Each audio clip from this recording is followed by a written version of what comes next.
Today's episode of the BS Podcast is brought to you by SeatGeek. That's our presenting sponsor and the best way to find tickets for MLB, NBA, NHL, Hamilton, you name it. I have SeatGeek on my phone. It's the easiest way to shop for the best tickets thanks to their revolutionary grading system. Right now, if you live in Chicago and you love the Boston Celtics and you're excited because Rondo just broke his thumb. I'm never excited for injuries, but this time I was excited. The Celtics are alive! Go to SeatGeek. There's lots of good seats. I mean, you could sit in row 13 for Game 4. Oh, yeah, you could sit in row 19, Game 4. It's, $300 ticket. It's drop in the hat. If you love the team and you want to be out there and really supporting Isaiah and the gang. No, they have good seats. They do the color coding thing. And the darker green it gets on the map, that's when you know you're getting a better deal. So Celtics fans, go in there. Try to sneak some deals on SeatGeek for both Celtics, Game 3 or Game 4. We're also brought to you by the Ringer NFL Show. That's where you can find GM Street with Mike Lombardi. That's where you can find Andrew Luck's interview with Kevin Clark of the Ringer on the Ringer NFL Show. And a bunch of good draft content. Lombardi also has a new draft column coming early next week that I highly recommend. Check that out. Subscribe there. Subscribe to the Ringer NBA Show as well. So we unfortunately, just from a schedule standpoint, we had too many BS reports in a row here. We put up one on Wednesday, which was a NBA playoffs check-in with Jason Concepcion and Robert Mays. Then we put up another one yesterday with Dezis and Mero, who I've been dying to have on, the Bodega Boys. And we talked about a whole bunch of stuff, including the death of the Yankees-Red Sox rivalry and whether that could be revived. So those are in your podcast archives. Check those out. But I wanted to have one more. We taped an interview with Charlamagne the God yesterday, one of my favorites, who was on my HBO show at least once, but we became very friendly. He is an outspoken New York media personality, and also on MTV. He has a new book coming out. And we ended up talking a lot about the whole rap scene and stuff like that. But I want to talk playoffs really quick because it's 9:30 a.m. West Coast time. There's 3 games tonight, 4 on Saturday, 4 on Sunday. Lots of subplots going. So we're going to talk about that. And then right after that, about the 20 to 25 minute mark of this podcast, you can hear me and Charlamagne talking about a whole bunch of stuff. Right now, Pearl Jam.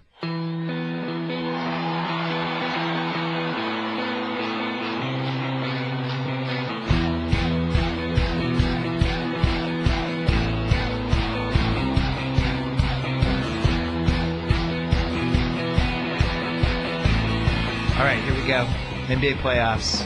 The big news, it happened an hour ago, and I was very concerned that the Celtics were either going to get swept or lose in 5 because I did not like the complete lack of fight that they showed in Game 2. And I do agree with Rondo. I thought they quit.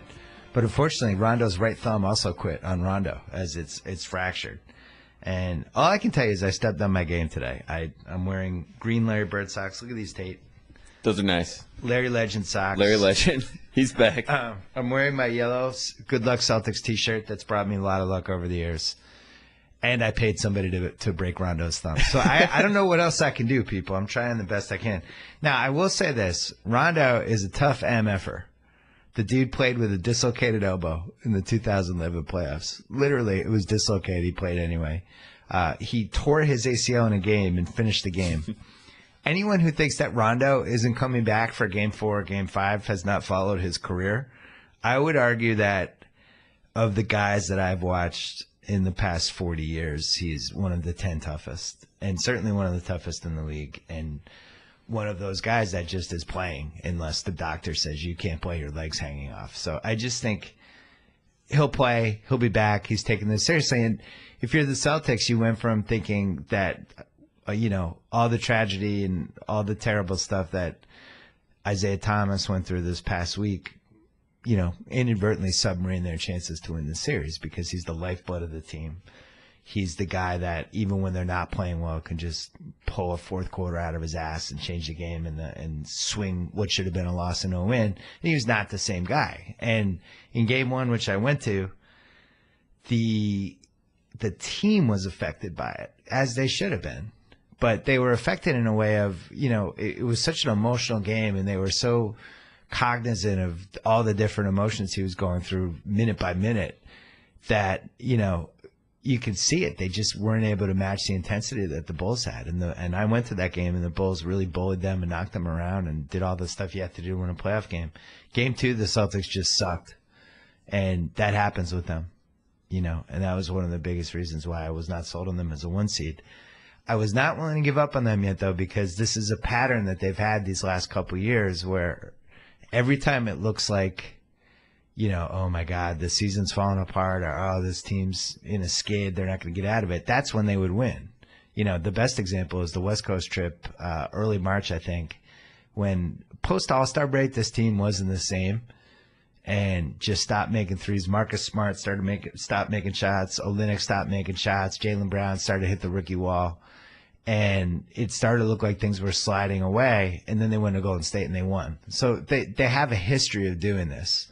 And I thought they were going to win tonight. Now with this Rondo thing, I don't know what to think, because sometimes if you're super confident and you think, oh, this is great, we're going to win, then, Grant comes in and starts making threes. Who the hell knows what's going to happen? They had Tate Portis in game 1. Yep. German guy Zipsic. Zipser. Yeah. Zipsic. Who is Zipsic? I think he was of the Red Sox once. The German guy comes in game 2. He's making shots. Sometimes it's just your series when stuff like that happens, I do think they had some rebounding advantages. They have Butler, who's playing great. But if in a playoff series, if just random guys start playing out of their ass, that's usually a bad sign. Like, I look at the Milwaukee series. Milwaukee might be better. Yeah. From a depth perspective, yeah. They just might be more athletic, and Giannis is the best player in the series. And if you have the best player in the series, I don't know, 5 out of 6 times you're going to win the series. Yep. He's the best player in the series. Absolutely. They're super athletic. Defensively, they've just figured out how to throttle the Raptors, and they're making shots. Like, I watched that first quarter this morning, actually, on NBA TV. And they're up by like 20 in the first quarter. They're making threes. And then on the other end, they're just shutting everyone down. And Giannis is just flying around like 7-foot Kawhi Leonard. Yep. I think they're for real. I thought the Raptors, I simultaneously thought they were going to make the finals, and I thought they could lose this Bucks series. Yeah, which sums up the East in a nutshell. It was a bad series matchup for them. What do you got to, like, DeRozan was 0 for 8. It was the only guy to ever go 0 for that averaged over 25 points per game in a playoff series like that. I think, everyone who watches the NBA knew Giannis was one of the 10 best players. Yeah. But I don't think America really knew it yet, because who the hell is going to watch the Bucks unless you're dorks like us that watch League Pass every night? And so I'm not surprised Giannis is doing this, but he definitely raised his game. Like, he's making threes, and he's even in game 2 when it looked like they were just going to lose, he was like, no, we're not going to lose, and almost brought them back. There's some superstar stuff going on with him now that I did not really see the whole season. And he's sort of like talking trash, like, a little bit. Yeah, in the press conferences, like, he's got like a little bit of a cocky edge. I always remember he's kind of an asshole. I like it. I remember when they lost the game like a couple years ago, and he was like singing, going to the locker room, and people were like, "You can't do this. We just lost the game." Yeah. And he was like, "It doesn't doesn't affect me. We have bigger things on the horizon." And I was like, "Oh, he's got a bigger plan." I'm not willing to count the Raptors out, because I think they have a lot of playoff experience. And it happened like we've seen this before. Yeah, it's 2-1. We've seen lots of teams come back from 2-1. I think that the thing that they need to do, what I've noticed from watching, is that they need to be a little nastier. Mm-hmm. They need to turn into a playoff series. They need to knock Giannis on his ass. Yeah, DeMar Carroll's not doing it. He's not stopping Giannis. They need someone else to just like man up on him. Like, put PJ Tucker on Giannis. See how put PJ Tucker on him for 40 minutes. Yeah. Get him. Try to get him in a fight. Like, they need to turn it into a hockey game. There you go. That's the difference. And I was looking at last night with the Bucks. Steve Kerr, when he used to do media, and he would come on my podcast, he always had a theory that the young team in the playoffs that it's going well, things are going their way, and then they have that game 3 at home. The fans show up an hour early. Yeah. It's like, oh yeah, and then they come out, they lay an egg, because there's so much energy and intensity, and it's a young team, and they're trying too hard, and they get away from what they're supposed to be. They don't breathe. The Bucks did the opposite. The Bucks had that energy, intensity that came out, and they actually kicked Toronto's ass, which makes me think, like, fuck, like, I don't know what the ceiling is for this team. Because Giannis, I think, is going to win an MVP someday. Yeah. I would say he's the best under 25 bet other than Davis. Davis would be the number 1 pick. Giannis would be the number 2 pick. Giannis is on a much better team. Somebody sent me a great email. Well, 2 emails, actually. Simon in Vancouver asked, if you were the Bucks and the Cavs called right after the season and offered LeBron straight up for Giannis, would you take that trade? No way. No. He's 10 years younger. Yeah, you have 14 more years of Giannis. You have what, like 6 more years of LeBron, maybe? Yeah, depending on science. Maybe he'll play to his 50. This is an even better email from Chris in Brooklyn. Why wouldn't Chris Paul opt out and go be point guard for the Bucks that have a lineup of Paul, Brogdon, Middleton, Giannis, and Monroe and Maker with Dele and Jabari Parker as off the bench? Oh, my God. And he's like, if you're going to go ring chasing, is there a better up-and-comer to latch onto? I think not. My answer, yeah, we'll see how much Chris Paul cares about winning, because that's a great idea. Yeah. Chris Paul and the Bucks. Why wouldn't he do that? Couldn't that be like Oscar Robertson going to play with like young Kareem? Yeah, on the Bucks. It's a great idea. I love it. Now, Chris Paul, they basically made the Chris Paul rule in the CBA where he can sign, I think, like a 5-year extension for $300 gazillion with the Clippers. NBA PA. So he's staying. We'll see how much he cares about money versus the rings, because if he wants a ring, I would go to that Milwaukee team. I like it. And I don't know who else the in their prime or slightly past their prime point guards are out there, but all of them should be studying this Bucks team. Yeah. Especially if you're a spot-up shooter. If you're basically a good version of Dellavedova, yeah, that should be your team. What JJ Redick. Kyle Lowry? Oh, that's awkward. Larry pulls a Durant and goes, thank you for the Bucks. Kevin O'Connor wrote a piece for us about like a month and a half ago, and Toronto got really mad about how Toronto would have to blow it up if they didn't do well in this It's a running joke on the Ringer NBA show that Kevin O'Connor wants to blow up every team in the NBA. He does. It's great. We should call it TNT. Yeah, just blow it up. KOCTOT. Loves drama. All right, so here's what we have tonight. Friday night, Celtics Bulls, 4 o'clock West Coast time, 7 o'clock East Coast. The biggest game in the Brad Stevens era. I'm just going to throw it out there. This is the first time he's taken a little heat back home. Yeah, 2-10. I've seen that everywhere. That's weird lineups. Yeah. Can really Zeller got start? Outcoached by Hoiberg. Yeah. Could Zeller start? That's what I heard, that Zeller could start to shut down Robin Lopez. I don't think Zeller's going to shut down Robin Lopez. If anything, I think they have to go smaller. Oh. I would go Horford and Jerebko. So Horford at the 5? Yeah, I would go smaller. It's try to space them out and space out. They did this against Utah. When they beat Utah in Utah, they spaced out Gobert with shooters all around and made it so Gobert had nowhere to go and he had to come away from the rim. Yeah. That's how you get Lopez to stop rebounding so much. Now, I don't know how you stop the offensive boards, but they're going to have to start boxing them out. Rockets Thunder is the second game. These games are great tonight. I mean, This is the best night of the year so far. Rockets Thunder, I think the series ends in 5. The Rockets are just better. And I regret my supporting cast argument now. I think the Rockets, I was like, it's relatively equal. It's not. The Rockets just have better. Now, if Westbrook trusted his dudes more, maybe that would flip it. But I think I was too high on Oladipo. I don't know whether playing with Westbrook has screwed him up or whether we just overrated him. And, it's not like he had a ton of success in Orlando. I always really liked him. I think it's weird that he can't guard Harden. Yeah. I always thought he was like this two-way guy, and just watching him closely, I thought he'd be able to shut him down. Adams, I don't know what happened to. He just looks, neutered. He just looks lost. Doesn't look active. So how much do you blame Russ for this? I don't know.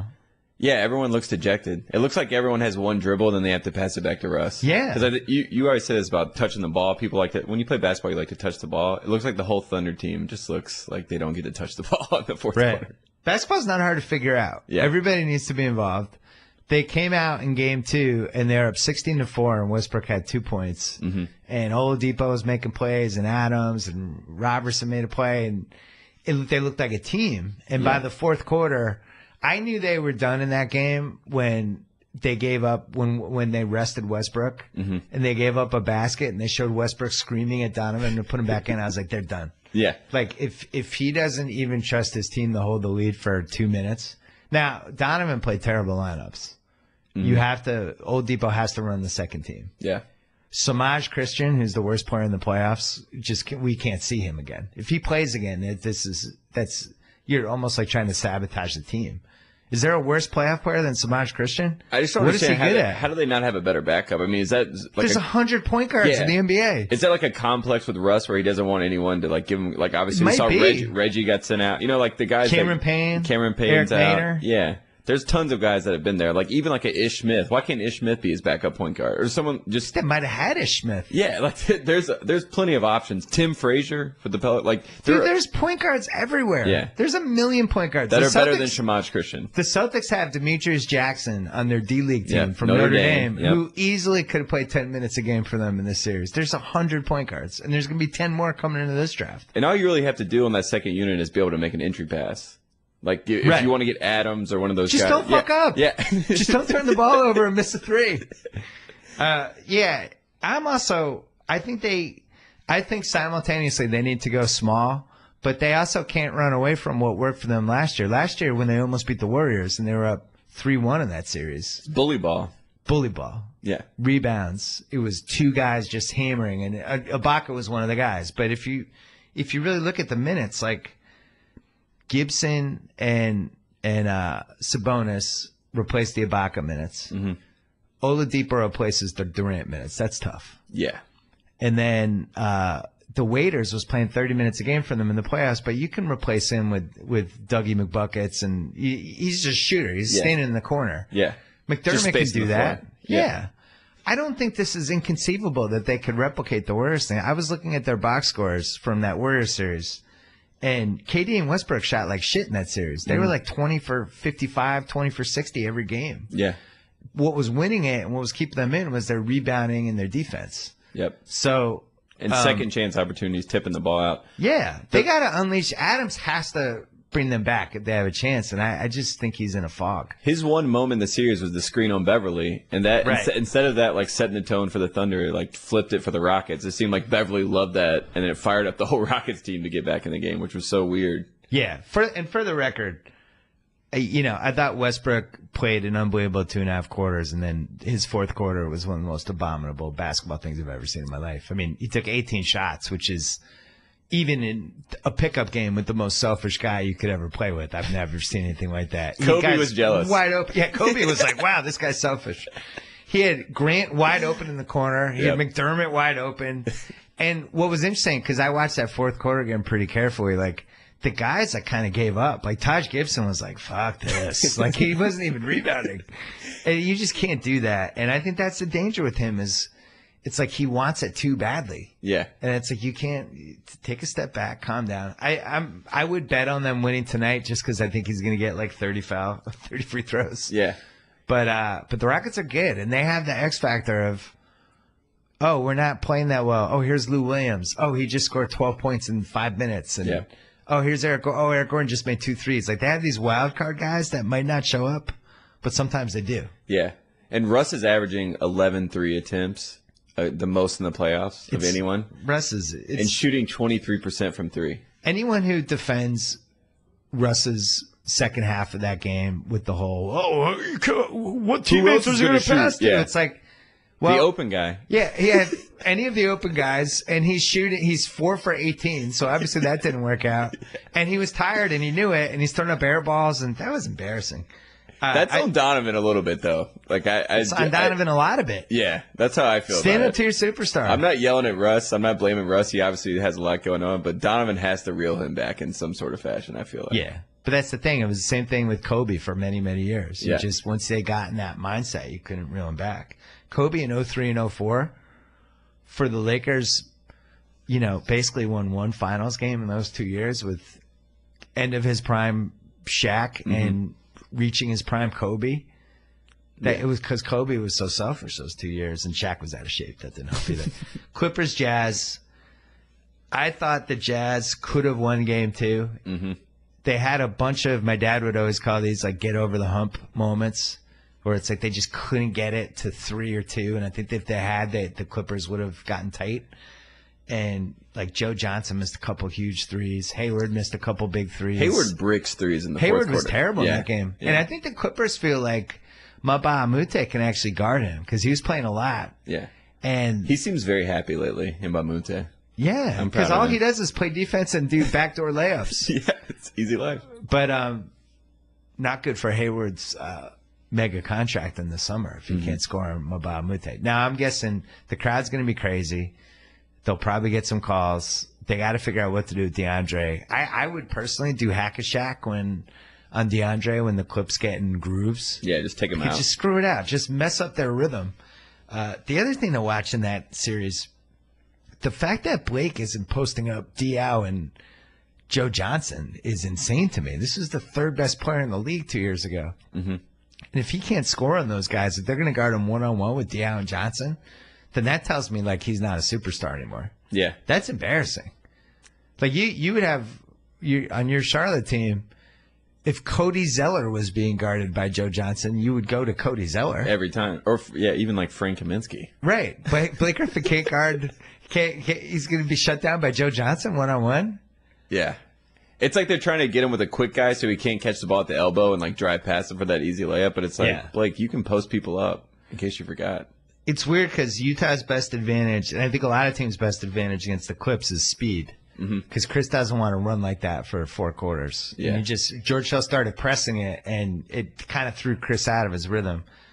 The Gobert thing's a big deal, though. Yeah, he's out. Yeah. And he's not back until when? They said late in the series, right? That's the last word? Yeah, so that's like game 6, game 7. I was there for game 2, and the guy sitting behind me at halftime said to me, who's a longtime Clipper fan, he's like, is this the last half we're ever going to see of Blake and Chris? It was in the air. Wow. The Clips won, but it was in the air. Everybody in my section was at least cognizant of, like, they blow this game, they're going to get swept. Team's going to get blown up. Mm-hmm. Doc Rivers is going to become the Orlando GM. Yeah. And Blake's going to be another team. It was sitting there. So that's amazing. Who would you pick for that series? I have the Clippers. I've already told you I do believe in the Clippers for whatever reason. I don't know why. I just think that continuity will play out. And I think Gobert really was favorable. Usually they have something bad happen to them, and this time 17 seconds to lose Gobert in a series is really sad for the guys. I thought that they could swing it into an advantage because they could space the floor. Yeah. And they had different options, but that involves them making threes. And as this series keeps going and you're relying on threes, that gets dangerous. I want a Roddy Hood game for the Jazz. I want him to have like 21 points. I don't know how I feel about him. Yeah. I believe in Rodney Hood. Do you? Yeah. Okay. And that's coming from a guy that doesn't like Duke basketball players. Yeah, no, that's a big concession for you. Yeah. Saturday, Wizards Hawks. The Hawks blew it. I think they had to win Game 3, and I think the crowd will be unbelievable for Game 4, and I think they're better. And Dwight's going to do his Dwight Bola virus on the Hawks, and I'm writing them off. John Wall feels like it's his time. It's his time to at least have. I guess they would play the winner of the Celtics Bulls. Mm-hmm. Starting to feel like Washington's going to be in the Eastern Finals. Yeah. I think that they got a good draw being that 4 seed. Really good draw. Yeah. Spurs Grizzlies, that one. Pop felt like he threw away Game 3 a little bit to make a point. I don't know what point he was making, but I didn't feel like they were playing for their lives in Game 3. It felt like the only guy he would talk to on the bench was Jonathan Simmons. Yeah. He was mad at everybody. Yeah, he wouldn't talk to anyone else. It was like he went in the game going, oh, we don't have it tonight, and I'm going to just teach a point and get everyone pissed off. But it didn't feel like that game was a complete loss. Yeah. LaMarcus Aldridge played good in the second quarter. I thought that they were going to like turn it around behind Aldridge, but then it was just like, oh no, this is just selfish Aldridge for a quarter, and he got his stats. That's the thing with the Spurs is like you can like really land a haymaker on them every once in a while. Yeah. I don't know how high their ceiling is as a team. Kawhi didn't blink on the bench when he was sitting over there. He just was staring straight out. I know. It was great. Warriors Trailblazers is over. It ended in the fourth quarter of Game 1 when the Trailblazers threw haymakers at Golden State and got everything you'd want from their two best players. I think they finished like 80 points, and they still lost by 15. Mm-hmm. If your two best players play as well as they can play and you lose by 15, the series is over. Yeah. So they're going to get swept. Cavaliers Pacers. So last night, LeBron played one of the best 10 playoff games of his career. And I don't know. It was almost too perfect how great. they fell behind, and then he came back. You think right he did on intentionally? Yeah. It was. Okay. He never seemed stressed by it. I will say that. You know I love those conspiracy hot takes. And it was the biggest comeback after a halftime deficit. It was 26. The deficit before that was 25. So makes history. Well, it's great. They'll close it out. They'll win game 4. They'll get some rest. They would play the winner of Toronto-Milwaukee, and Milwaukee's a bad matchup for them. Yeah, I think they want Toronto. Yeah. I think they desperately want Toronto. Toronto. I thought Toronto was a team that matched up really nice for them, but now I'm looking at them like they don't want to see Giannis.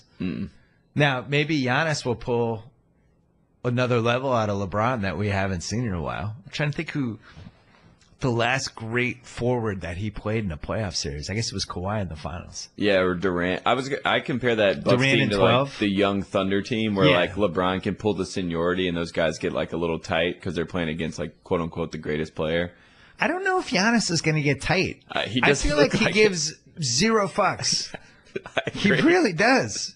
And Thon and Brogdon, all those young guys don't look like they care. They just I think like Giannis energy. was like, I was living on the streets in Greece, like begging people for money. Like, I'm going to be nervous because of a playoff game. I'm already playing with house money. Yeah. That guy's had a rough life and just does not give a shit. Yeah. He's a tough dude. Man. So. That's why I feel like the Raptors are going to come back. But I'm pulling for the Bucks. All right, so here's my predictions, Tate, and then we're going to throw it to Charlamagne. Cool. We have Celtics Bulls. I think it goes 7, and I don't know who wins. I think it goes 7 now. I hope it goes 7. Yeah, that would be fun. Cavs Pacers is done in 4. Yep. Where does Paul George go from here? The Miami Heat? He's just get over yourself, Paul George. Get over yourself. Yeah. That's CJ Miles' Be a comment. better I won't teammate. get over that. Yeah. Be a better teammate. You killed your team when you undermined CJ Miles in game 1.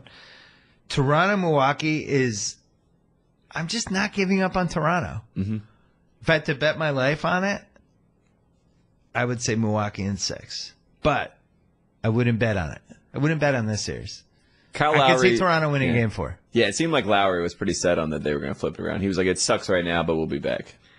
They need Kyle Lowry to be awesome in Game 4. Yeah. They need him to destroy everybody in the Bucks in Game 4. They need a vintage, old-school Kyle Lowry game, but maybe he's not healthy. Yeah. That might be – I mean, that wrist injury, that was my one hesitation with picking them. Washington, Atlanta will somehow go to 6, and then Washington will win, and Joe House will freak out, but they'll end up pulling out. Golden State's going to sweep. San Antonio will win in 5. Houston wins in 5. Clippers Utah is the one that I just have no feel for. I don't know when Gobert comes back. I don't trust the Clips. I think the Clippers are going to win in 5, and I think that they should have swept, but it's just like the Clippers not to sweep by losing that game 1. I think without Gobert, they should sweep the Jazz. Well, if you go by best guy in the series, for every series, the best guy in the series is going to win every series. If just assuming everything holds, right? And the best guy in that Utah series is Chris Paul. Yep. He's also the biggest asshole in that series. I mean, he now stomps around like he's yelling at guys. He's yelling at assistant coaches. Yes. He is the angriest I've ever seen him. He just wants it so bad. That's why I believe.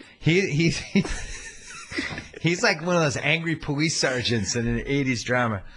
Quickly, a couple mailbag questions, then we'll get to Charlamagne. Joshua Benton asks, the Cavs are proven to be the Robert Durst of the 2017 playoffs. When are they going to get caught? My answer, I don't know. I like the Robert Durst analogy, though. Brian Atlanta asks, if you had to win one game, would you choose LeBron at the height of his powers or Jordan? My answer, stop it. Yeah, unequivocally Just Jordan. Stop it. Just stop. William Jacobs wonders, I've heard people say the Celtics should send someone besides Isaiah Thomas to the lottery. Isn't he the exact person we need there? My answer, Tommy Heinsohn. Tommy Heinsohn has been involved with the Celtics since 1956. He is the living legend that we have in our direct tie to Red Auerbach and Russell and all those guys. I would send Tommy Heinsohn. Nice. Tyler from Seattle asks, can we officially add Camilla beating Laurel in this week's challenge elimination to the list of improbable upsets of the past year? It may be more improbable than the Cubs or Cavs. Laurel is literally the Predator and Alien's robot love child. Camilla is 5'3" at best and is either hammered, screaming at her team, trying to fight someone, or all three at once. Are we sure Cousin Sal didn't bet on Laurel to win it all before the season started? My answer, we're not sure. And I agree with you. I would say it was not as improbable as the Pats coming back from 28-3, but more improbable than the Cubs or the Cavs. Because Camilla is 5'3" and 100 pounds and is literally drunk all the time. Joshua from Fayetteville, Arkansas says, you called this the Rondo-sance. The Renaissance was right there. My answer, you're right. It should be the Renaissance. Is good. It's better than the Rondo-sance. Yeah, I like Renaissance. Renaissance is good.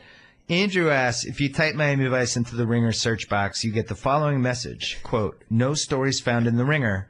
Does a different Bill Simmons own this site?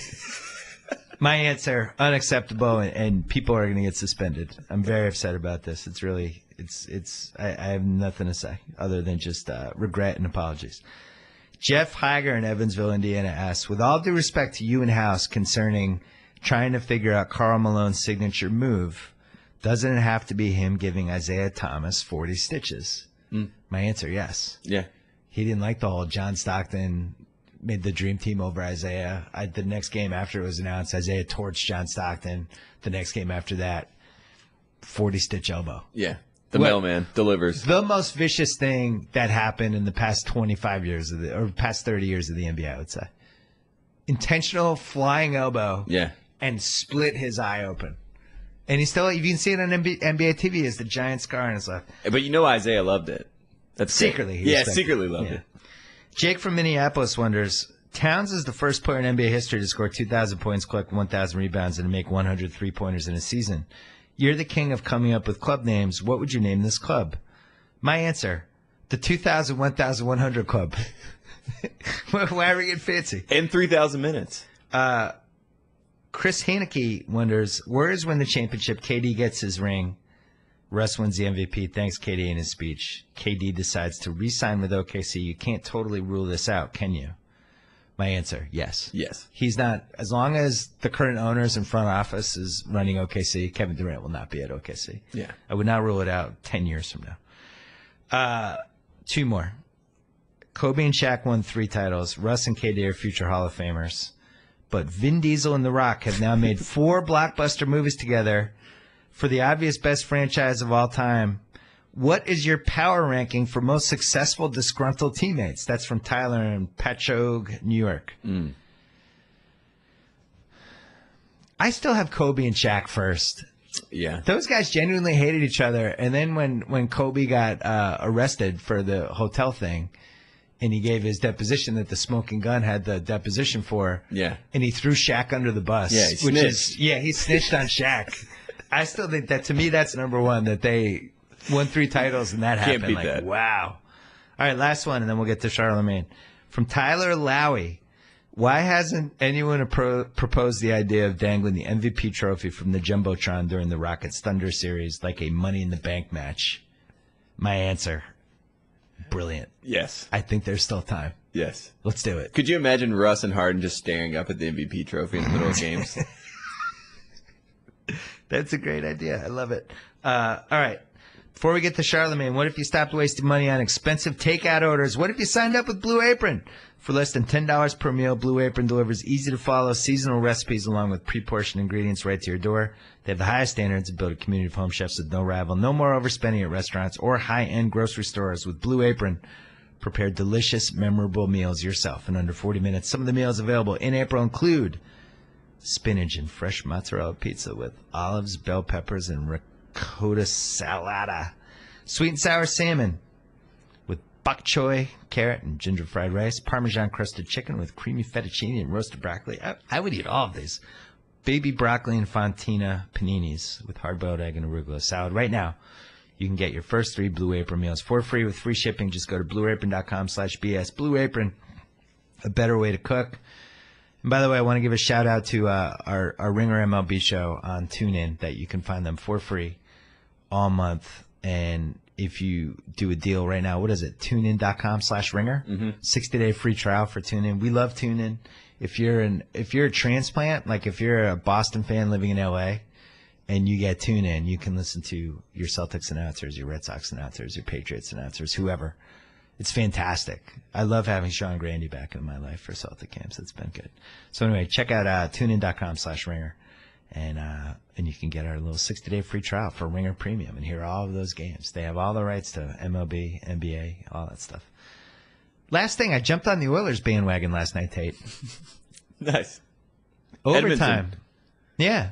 Good for them. Overtime. 3-3. Yeah. I got into it. I really like McDavid. I got excited every time he had the puck. It was one of my best unadulterated bandwagon jumps in a while. Yeah, I'm not a huge hockey head, but when I do think of Connor McDavid, I think of that Grantland video and you. So.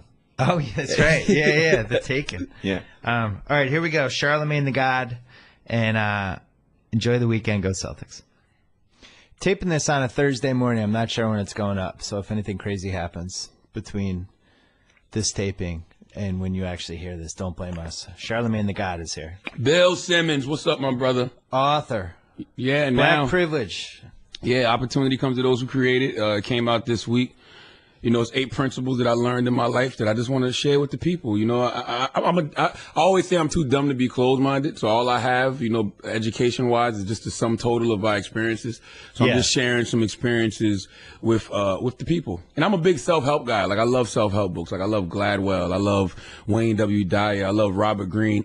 But all those guys are way smarter than me. And they have, historical examples to back up their principles. Yeah. I don't have that type of historical context or historical education in my brain, so I'm just using, examples from my life. What's the number one favorite example that you have in this book? Principle 7, okay. Give people the credit they deserve for being stupid, including yourself. Because that's basically the know-it-all knows nothing. Because like I just said, I'm too dumb to be closed-minded. So I have to be receptive to new information. I have to be receptive to new people. Like I talk about the Drake and DJ Khaled song, No New Friends, and how I hated that record. Not because of how it sounded sonically, but just the message in it. Because it's like that, no new friends, no new friends. Like, no, you should meet new friends. You should grow and evolve and meet new people that can teach you new things and help you get to new levels and new places. Like, why would you close yourself off from new friends? That's closing yourself off from new information, which I think is stupid. Do you think this is the most interesting time for music and music personalities since you've been doing your show? 2017.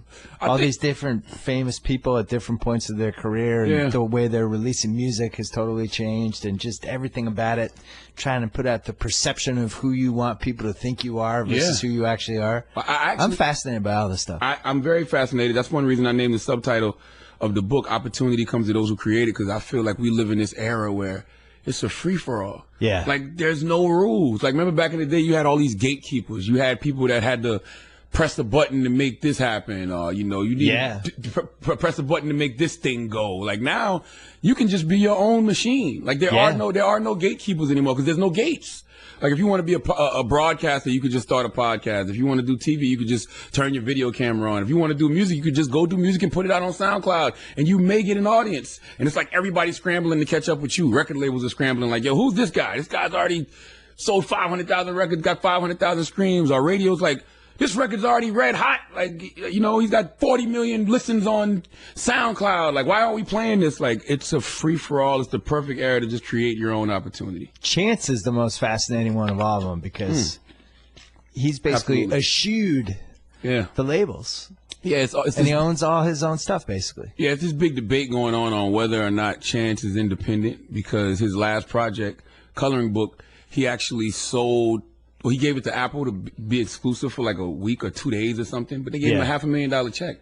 To me, that's the epitome of independence. Right. You know what I mean? I can give you my project, and for a couple days, you have it exclusively. I get $500,000, and then I can still give it to the people. Like, that's independence like a mother effer. Like, that's when you really control your own masters, you control your own destiny, you control your own product. Like, I love what he's doing. I don't know why these kids are signing to major labels nowadays. So what makes you want to stay with the Breakfast Club? Because that's like basically on a major label, but you could also have your own thing if you wanted to. That's a very good question, but I think I mean, obviously you have a great thing going. It'd be stupid to leave, but you must have thought about another direction too. I think it fuels everything else. Yeah. You know what I'm saying? Like I always tell people, like you got to know, you can be a general and a soldier simultaneously. Yeah. Like, I got my own podcast, The Brilliant Idiots, and, I got other things that I'm the executive producer of that I actually own. I'm the general there. But, when I'm with The Breakfast Club and iHeart, I'm a soldier. And I'm fine with that. Yeah. Because I can use that platform to boost my other platforms. Right. So I did that show, I guess, in November, December, somewhere in there. Yeah. Yeah. And you have the person in the middle, but Angela's on the left. Yep. You're on the right. Yep. And DJ's in the kind of facing. Everybody called him DJ. So you gotta go. you gotta do this. So you're doing this the whole time. So you have the guest on. You have the guest almost on their heels the whole time. It's like a triangle. Liked it. Yeah, it's like a triangle of death. But somebody gets shut out. Like I felt like I didn't give Angela enough love, and I felt like I think her feelings were hurt by the end. It's all about your angle. I didn't flirt with her enough. Oh, you thought she'd? Well, no, I didn't flirt with her. I didn't engage her. I don't feel like. I didn't put my arm around her after. Like I have a lot of regrets. They're gonna call you misogynistic for that, though. What? Because they're gonna. Well, I would have felt the same with you if I had spent most of the time. You could have said you flirted with me, Bill. You could have said I didn't feel like I flirted with you enough. I didn't flirt with DJ enough. I didn't feel like she was totally engaged. Well, I got to flirt with her because she's a girl, a woman. Yes. Yeah. No, I didn't feel like she was totally engaged. I felt like I could have done more. Yeah, we live in that hypersensitive era, though. I don't even be knowing when I'm offending people anymore. Well, you don't give a fuck, which I love. No, I don't. I really don't. You give zero fucks. No, I can't because it's too stressful. Yeah. Like, this is my thing. That's why I say you got to give people the credit they deserve for being stupid, including yourself. Like, I'm okay with learning. Don't jump down my throat because y'all have new ways of doing things now that I'm just not accustomed to. Right. I'm older. You know what I'm saying? I'm older than y'all. Like, for example, the word female. Like, I called a young lady a female, like, just in, like, female. We're not allowed to do that anymore? They say it's offensive. What? Yes, because they say you're not being specific. Like, meaning that there's female, this is what a young lady told me verbatim. There's female rock snakes. There's female kangaroos. Yeah. So you have to say female human. Oh my God. I'm telling you, I don't know. I'm confused. I was at Harvard last week.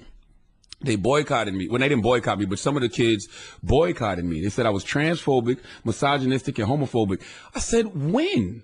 I'm literally the only person online that's everything. Like, you'll go online and you'll see somebody call me gay, then you'll see somebody call me homophobic, you'll see somebody call me a racist, then see somebody call me an Uncle Tom. Like, I'm literally the only person that's everything. You're something to everybody. Yeah. So I'm like, when did I become homophobic and transphobic? So I'm like, what are the examples that y'all have of me saying that? They were upset because when I interviewed a lesbian rapper named Young M.A., she has a line in her song that says, "Shorty gives me head and she deep throats."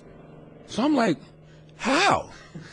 Like, so when she came to the show, I asked her, how? Did she suck the strap on? Right. How was that pleasurable to you? That's like getting a tattoo on a fake arm and saying ouch. And they were like, that's transphobic. I'm like, I had no idea. So I'm sitting there talking to these kids at Harvard and they're telling me terms like homo normal, heteronormal. I'm like, I don't know what's going on right now.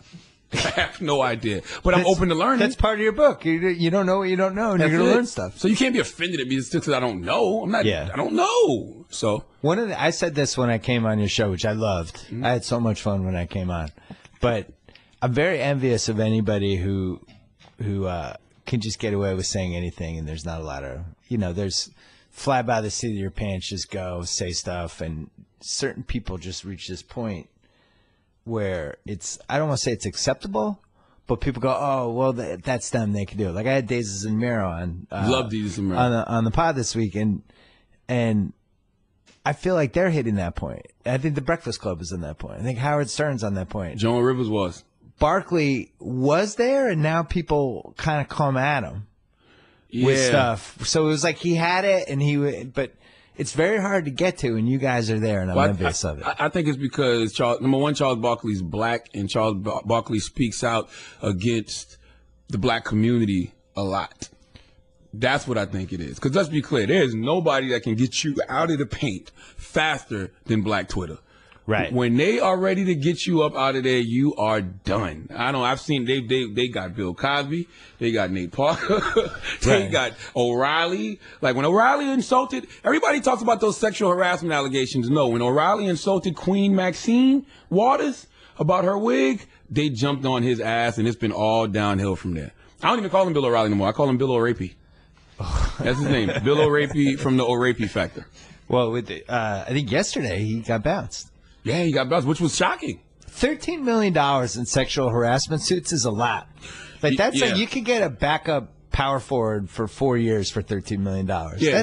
It's just a lot of money. But he's an asshole, though. But I mean, I don't know him personally, but people that I have friends at Fox. I don't know. He sounds like an Am I allowed to say that as a asshole. black person? I have friends at Fox. But I have friends at Fox, and they always say he's an asshole. So it's like I talk about that in my book, how manners will take you where money won't. Like if you're a genuinely nice person, people may have your back. So they had his back up to a certain point because he was making money. But, you know, when those advertisers started pulling from his show, they was just looking for a reason to get rid of Bill already. But if Bill was probably a genuinely nice guy that people liked, they'd probably be like, all right, you know, we can support you.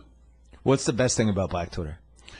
The best thing about Black Twitter is that they can blow things up. They can blow things up for positive and negative. Like they can either empower things like they do with like Issa Rae show Insecure, or you know, Shonda Rhimes Scandal and How to Get Away with Murder and all that stuff like that, or they can destroy you like they did when they found out, you know, Nate Parker had been accused of rape 17 years ago and Birth of a Nation was coming out. Like that movie disappeared. Y'all forgot that even came out. That was supposed to be the big Oscar thing. That was supposed to be the movie that made Oscar So White disappear. Right. We're going to give this black liberation story an Oscar. It's going to be the belle of the ball, but Moonlight ended up being that. They empowered Moonlight. Right. You know, so I think the best thing about Black Twitter is they can empower things and they can destroy things. What's the worst thing that Twitter's done to your show that you thought was unfair? Oh, man. I mean, that's easy. And I don't even like talking about it, but I mean, I have to. I literally just on texting somebody like, they keep asking me about this, but now it's me talking about it. Tommy Lauren. When I met Tommy Lauren once in my life. She was supposed to come on the Breakfast Club the same week she did Trevor Noah's show. And I guess after she didn't do so well on Trevor, they pulled her from our show.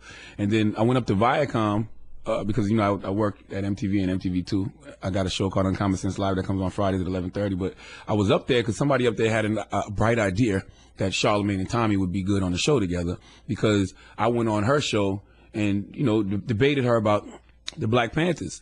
So I went up there to have the meeting, no intention of doing the show or nothing. I really just wanted to have a conversation with her about how dangerous her rhetoric is to the black community. So we actually sat down and chopped it up about that. You know, I was explaining to her, you know, the things she says about the BLM are not accurate. She compared the BLM to the KKK.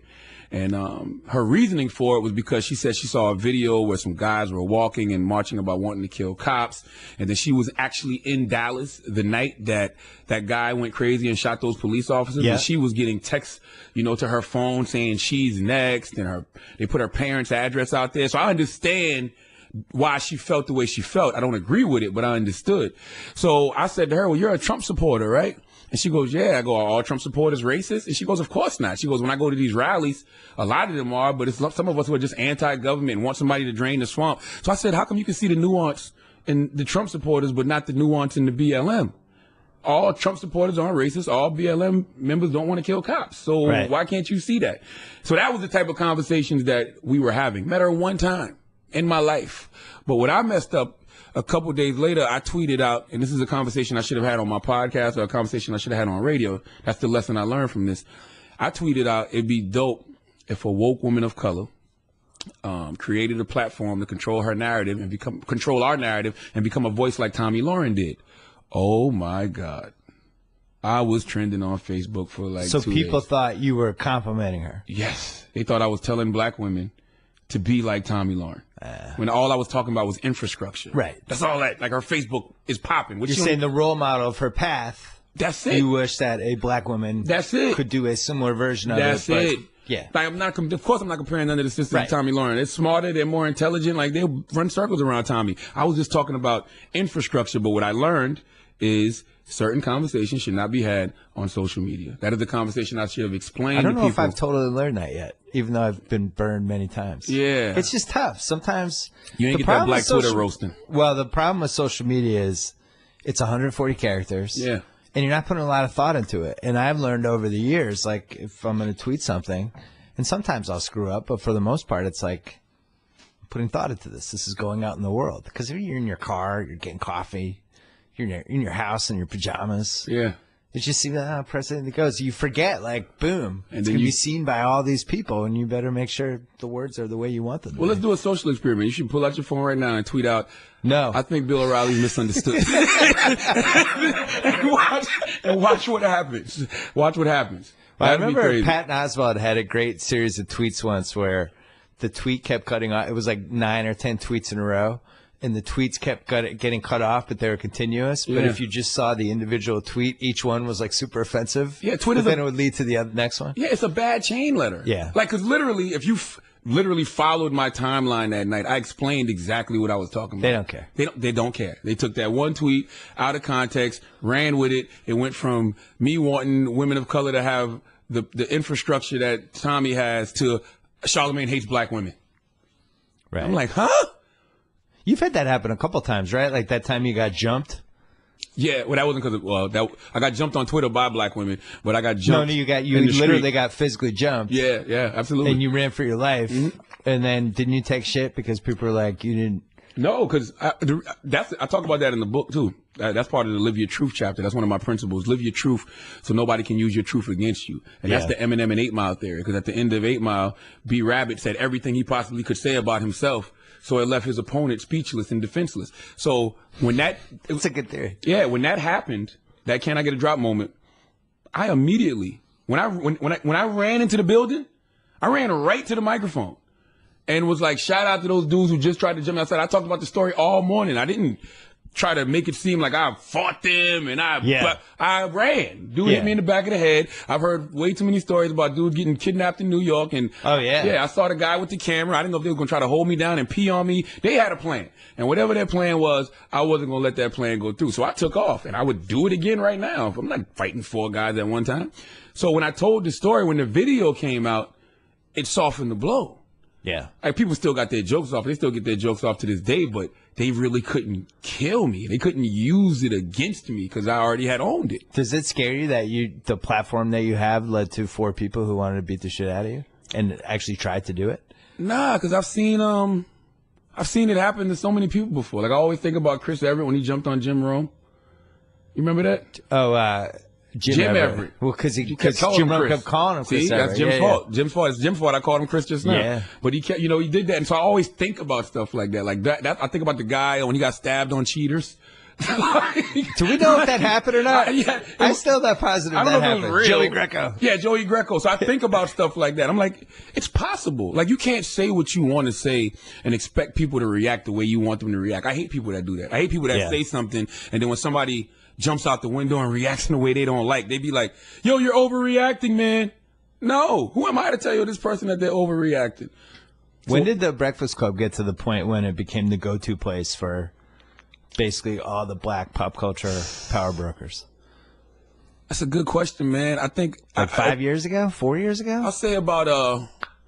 I'll say maybe 2014 because I remember. I remember the Kanye stuff was the stuff that really pushed you to the next level, right? It was the first Kanye interview that took us to like a mainstream level, but it was actually the second Kanye interview that took us over the top. But it was that week. It was a culmination of that week.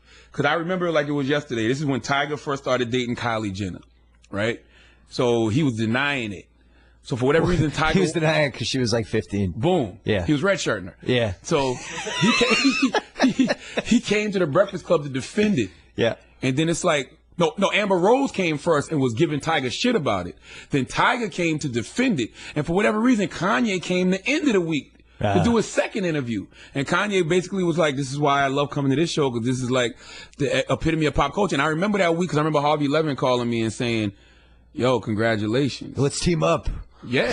Harvey posted a lot of our stuff, but he was just like, yo, congratulations. Y'all guys have become like a pop culture hotbed. And then like last year was a big year because the same week, people forget this. Because I was on? You, of course. No, it's real. It's guests like you give us a different audience. It's like a crossover thing. Yeah. But Hillary Clinton came on a Monday. Yeah.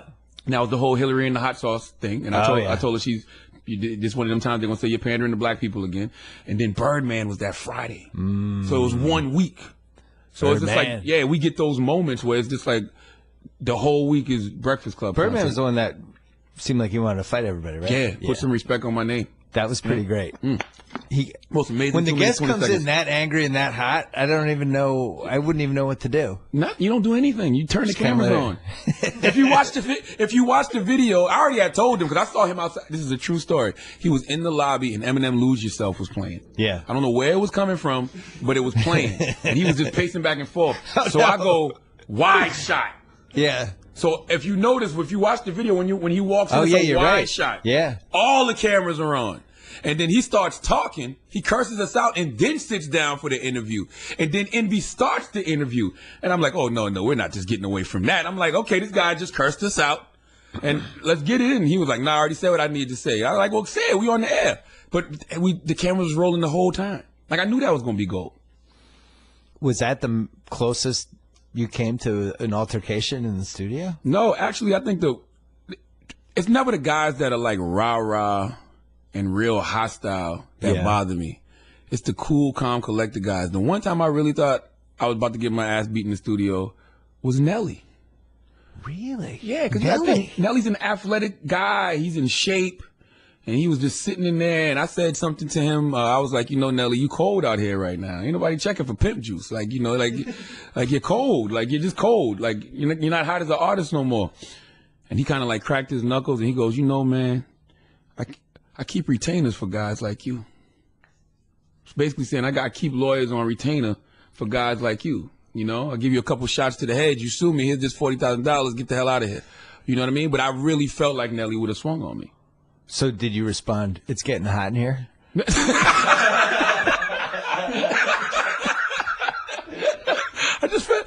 I just fell back, because I'm not ever purposely trying to push anybody. Yeah. That's kind of not insulting that you said that, though. What? That you said that he was cold as an artist. I mean, that's a... He is. He was. That's a very upfront thing to say. Yeah, musically he was at the time. Nelly is a legend, no doubt. Like, Nelly walk in this room, everybody knows who Nelly is, but you're not playing Nelly music right now. Well, now I know not to mess with him if he's got people on retainer for people like us. And then Nelly used to play baseball, football. Nelly, I'm never scared of like loud, out of shape rappers. Like, that don't scare me. The loudest person in the room is usually the softest anyway. It's the cool, calm, collected guys who calmly tell you, like, this is not what you want right now. Relax. You know who did that to me too? Robin Thicke. Robin Thicke pulled me to the side one time and was like, I really don't appreciate none of the shit you be saying about me.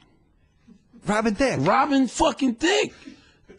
Because he was at the MTV offices one time. This is a true story. This is years ago. I had just started at MTV, and he was taking a shit.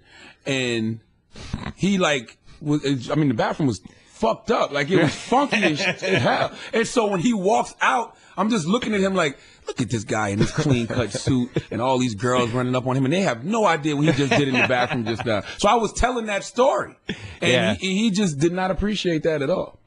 Yeah. Robin Thicke. Him and his dad, I think, are the premier father-son stickmen. Really? I mean, his dad passed away last year, tragically, but I think the two of them, they've had a lot of sex. Yeah, they probably smashed all the Hollywood. Robin Thicke. I can't think of nobody else. You don't think Charlie Sheen, Martin Sheen, maybe? That gets dark, though. Yeah, it does get dark. It's the non-dark father-son stickman. Yeah, combo. Once you get age, you went too far. The Sheens are, that's a rough story.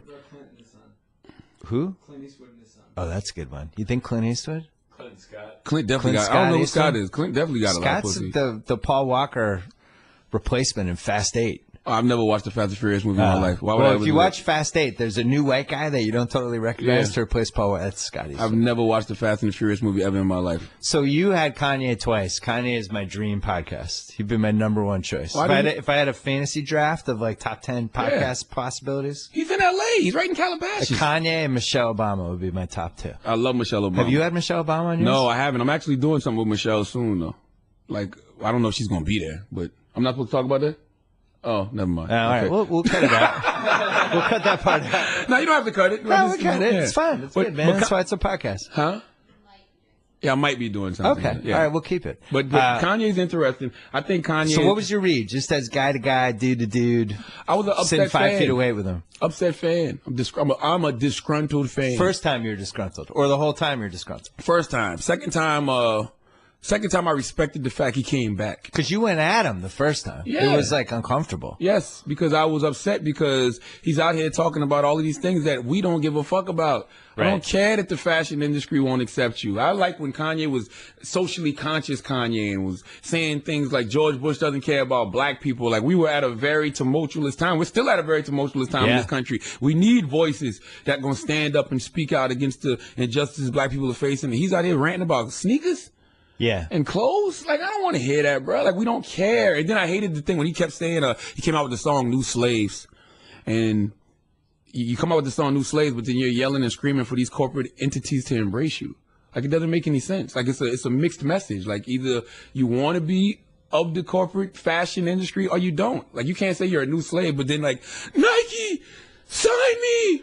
Gucci, Louis, love me. Like, what? Come on, make up your mind. Well, I would also argue that he's had the biggest impact on sneakers of probably anyone this decade, right? You think? Well, just like the Yeezys and all that, like just how cool and unique they were. I'm going to ask Tommy. Decade? What do you think, Tommy? Who's had the biggest impact this decade? Overrated, Tommy says. He's top 3. Who's number 1? LeBron. LeBron's shoe isn't selling, though. Steph Curry got people to wear. Steph Curry, the Under Armour stock tanked after the chefs. I know. No. The Under Armour. I had the Under Armour stock. I thought Under Armour went down after one of them said they support Trump or something like that. Who's the one? Yeah, that's what it was. Under Armour said they supported Trump. Well, but I think the shitty shoes didn't help either. They came out the chefs. There's an NBA guy. Who's the Adidas one? Because Adidas is the hottest one right now. James Harden. Maybe the Hardens. Yeah. Steph Curry's sneakers are trash, but he made people wear them. Yeah. Which is like saying something. Yeah, okay. All right, so back to Kanye. Yeah. I was watching, I'm ashamed to admit this, and I don't watch the show, so don't judge me, but I happen to watch the show because it was the robbery show on Keeping Up with the Kardashians, whatever the hell it's called. Gotcha. So I watched the whole episode. Okay. And I watched it with my daughter, which was a mistake because she was like, I love this show. Let's start taping. I'm like, oh, no. My God. My almost 12-year-old daughter. I was like, no, why are you doing that? No, I was like, no. You're not watching the show. I'll let you watch just about anything. I'm not letting you watch the Kardashians. But in this show, there's this whole French runway section with Kanye when he goes because they're going to walk the runway. And Kanye is giving them advice on, no, wear that outfit. No, you should try this dress. Mm-hmm. And I'm thinking, like, I mean, great for him that he loves this. This is his hobby, but we've kind of fucking needed Kanye last year. Yeah, man. Out of all years for his music, I think 2016 would have been important. Yes. And he's in Paris, he's like in telling, the sunken place. telling Chloe what dress to wear. Have you seen the movie Get Out? Yeah, I have. Kanye's in the sunken place. That's a great way to put Somebody needs to flash him with a camera light and get him up out of that Kardashian world. Now, don't get me wrong. Life of Pablo was an amazing album, too, by the way. I loved The Life of Pablo. But it's almost like nobody cared. I thought Famous was like one of the 3 best songs he ever did. Yes, just for Famous, pure enjoyment. I just fucking love that song. The joint with Chance the Rapper, Ultra Light Beams. Too, yeah. Oh my God. What's it called? The 30 Hours. That that album was amazing. No, he didn't get credit for it. He didn't get credit for it at all because his personality and everything that surrounds him is bigger than his music now. But the Kardashians are just boring, period. Like, because you know why? Because of the Trump administration. Like, I'd rather keep up with the Trump administration than keep up with the Kardashians. Keeping up with the Trumps? Yeah, they're more entertaining. Like, would Jared Kushner say anything? I like the SNL where Jimmy Fallon played Jared Kushner. He didn't say anything. I didn't see it. He was just mute. They kept asking questions, and he was just standing there like. If I don't catch SNL online, keeping up with the Trumps, I don't watch it. So you'd watch that? Yes, I'm watching it now. That's what CNN is. CNN is like the new E network. It is. CNN is the new E network. I'm watching it every day. The Kardashians are like just about everything you're against. It's about 85% of all the things that bug you, I would say. 85% of everything that bugs me because I think that they started unearned fame. Yeah, they started the era of people just wanting to be famous. Right. But they actually are making a lot of money. Yes. Everybody else that's chasing that dream of fame isn't making any money. Fame is not a foundation to stand on. Like I talk about that in the book as well. Like everybody, like we live in this era where everybody's chasing a celebrity, and success is almost dictated by if you're a celebrity or not. But that's the stupidest mentality in the world. Like, success should always be subjective. Like me, I chose to be a radio personality, and that led to TV and books and movies and other things. But it's a guy living in Charlotte, North Carolina right now, making $50,000 to $60,000 a year. And he hates you. No, no. He got a car. Right. He got a nice place to stay. His wife is good. His kids are good. He's happy. That's successful. Right. That's really successful. The American dream is not celebrity. It happens to some people, but everybody cannot chase being a celebrity. I would say chasing celebrity, but also maintaining celebrity. I don't care about maintaining celebrity. No, I'm saying that's been the other part of this whole thing is people figuring out how to stay relevant. Oh, yeah. Maintain their relevance, whether they're doing little commercials or how they're doing social media. Setting themselves on fire on social media. Yeah, or little gimmicks to try to be relevant for a day. Yeah. I talk about that's more annoying than anything. Very annoying. I got a principle in my book called Fuck Your Dreams, right? And it's fuck your dreams if they're not your dreams. Because, you know, when you grow up, especially as a black man in America, the people you see that are successful who look like you are usually in entertainment and athletics. So everybody runs to those fields, but that's not really your dream. You're just doing that because you seeing it work for somebody else. Right. So every now and then you need somebody to pull you to the side and say, fuck your dreams. I had somebody do that to me. I got a mentor named Dr. Robert Evans. I used to want to rap, and I had just started doing radio. So when I saw it working for Ludacris, and he was a rapper, and he was doing radio, I was like, oh, that's what I'm going to do. And he was like, no, you're not, because you suck as a rapper. But you're really good at radio. You should focus on that, because you can go from good to great. And that's what I did. Right. And now I'm sitting there talking to Bill Simmons, and I got a book out. You should have that speech with Kanye about his fashion. I did. The first time we interviewed him. Yeah, that's true. You did. I'm like, why? That's why I got testy. And guess what? It's cool if you want to chase the fashion world, great. Yeah. We just don't want to hear about it. Nobody cares about first world problems, bro.